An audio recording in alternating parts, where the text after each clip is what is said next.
This question is for Charlie. As an American Jew, I recognize the strong support the Conservative Party, and particularly the Trump administration, has shown for Israel and the Jewish community over the years. However, I've grown increasingly concerned about the rise in anti-Semitic rhetoric from some right-wing voices, and their messages appear to be resonating with parts of the Conservative Party.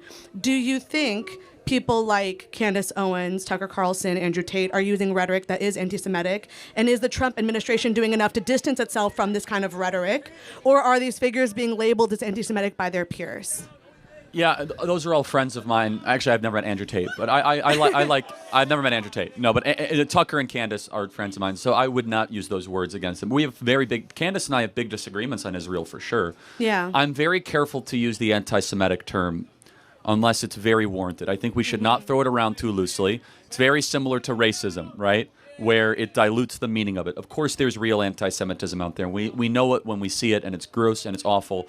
For example, when, at that bar in Philadelphia where they say F the Jews, right?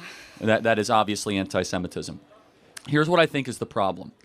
The problem, there's a lot of reasons why this is growing, but it's growing faster than it should because some pro-Israel voices want to try to use cancellation and censorship of anti-Israel voices, which I actually think creates even more anti-Semitism.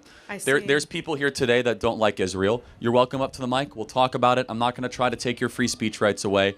And I think all these bills that are trying to restrict speech, that are trying to, silence people, I think it's a big problem. I think that we need more pro-Israel advocates to do events like this, let everything be heard, and have a real discussion about it. That's amazing. Thank you.